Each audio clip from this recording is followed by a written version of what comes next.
हम सब की जिंदगी में एक ऐसा वक्त आता है जब सारे रास्ते बंद नजर आते हैं, जब दिल थक जाता है।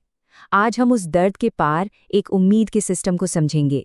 कभी कभी ऐसा महसूस हुआ है जैसे आप एक ही जगह खड़े हैं, दुआ कर रहे हैं, कोशिश कर रहे हैं, सब कुछ आजमा लिया, लेकिन कुछ बदल ही नहीं रहा। पता है, ये एहसास, ये थकान बहुत अकेला महसूस कराती है। देखिए, जिंदगी में मुश्किलें आती हैं, कभी पैसों की तो कभी सेहत की, कभी रिश्तों की, वो तो आएंगी। लेकिन असल इम्तिहान मुश्किल का आना नहीं है। असली टेस्ट तो इस बात का है कि जब मुश्किल आती है तब तब हम रिएक्ट कैसे करते हैं। अक्सर हमारा सारा ध्यान इस एक सवाल में उलझ जाता है कि ये मेरे साथ ही क्यों हुआ, है ना। हम बस वजह ढूंढते रहते हैं और इस सवाल का बोझ हमें अंदर से और थका देता है। लेकिन शायद ये सही सवाल है ही नहीं। असली सवाल तो ये है कि अब जब ये मुश्किल सामने है तो हम इसके साथ क्या कर रहे हैं, हमारा रिएक्शन क्या है, क्योंकि हमारा जवाब ही तय करेगा कि आगे क्या होगा। सारी ताकत हमारे रिएक्शन में ही छुपी है। सोच के देखिए, एक आम इंसानी रिएक्शन होता है स्ट्रेस लेना, ओवरथिंकिंग करना, हर किसी से शिकायत करना, ये सोचना कि बस सब खत्म हो गया है। इससे प्रॉब्लम सॉल्व तो नहीं होती, उल्टा ईमान और कमजोर हो जाता है। लेकिन एक दूसरा नजरिया भी है, एक इस्लामिक शिफ्ट, जो कहता है कि मुश्किल एक इम्तिहान है, एक मौका है, जिसमें दुआ सिर्फ लफ्ज नहीं, अल्लाह से जुड़ने का एक सिस्टम बन जाती है, जिसमें ये यकीन होता है कि अल्लाह मुश्किल के जरिए हमें गिरा नहीं रहा, बल्कि और बुलंद कर रहा है। और इसी नजरिए का जो दिल है वो है दुआ। लेकिन हम अक्सर सोचते हैं कि दुआ कोई जादू की छड़ी है कि बस घुमाई और सब ठीक हो गया। ऐसा नहीं है।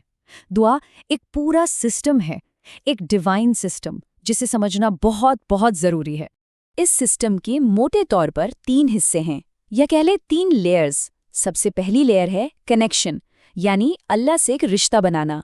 फिर आती है दूसरी लेयर, इंटरनल रीसेट, यानी अपने अंदर सुकून पाना।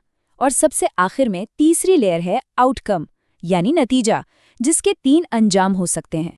दुआ का सबसे पहला और सबसे जरूरी मकसद प्रॉब्लम सॉल्व करना है ही नहीं। उसका पहला मकसद है अल्लाह से अपने कनेक्शन को, अपने रिश्ते को मजबूत करना। जिस पल एक इंसान अपने रब से बात करना शुरू करता है, अपने दिल का हाल सुनाता है, वो उस लड़ाई में अकेला नहीं रहता। उसका सबसे बड़ा सहारा उसके साथ आ जाता है। और जब वो कनेक्शन बन जाता है ना, तो दूसरी लहर अपने आप काम करने लगती है। हमारे अंदर का जो तूफान है वो शांत होने लगता है, एंग्जाइटी कम होती है, उम्मीद वापस आती है, क्योंकि हम ये मान लेते हैं कि हर चीज़ हमारे कंट्रोल में नहीं है और जिसने इस पूरी कायनात को बनाया है उसके हाथ में हमारी बागदौड़ महफूज है। और फिर आती है तीसरी लेयर, नतीजा। इस्लाम हमें सिखाता है कि दुआ कभी ज़ाया नहीं जाती, वो हमेशा सुनी जाती है। उसकी कबूलियत के 3 तरीके हैं।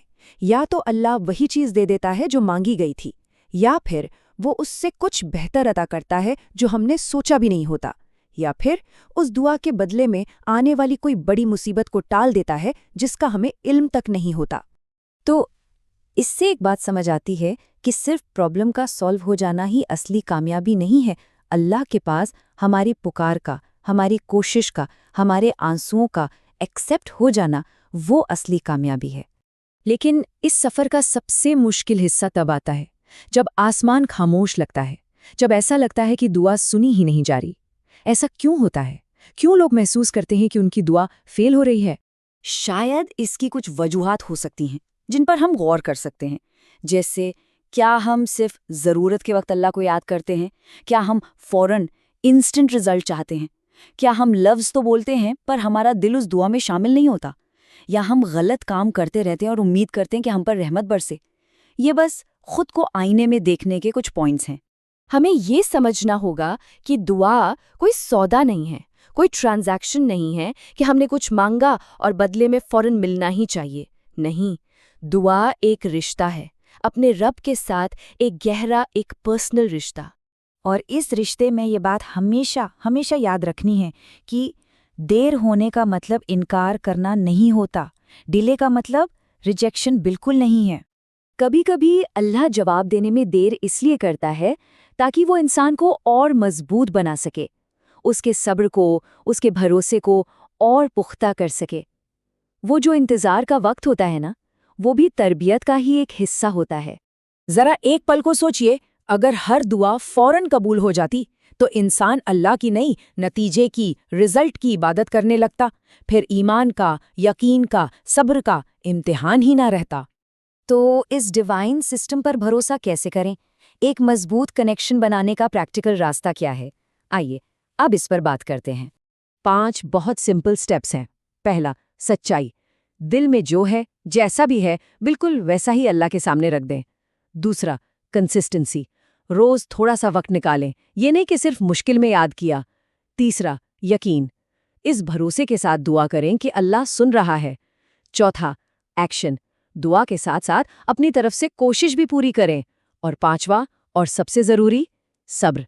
अल्लाह की टाइमिंग पर भरोसा रखें।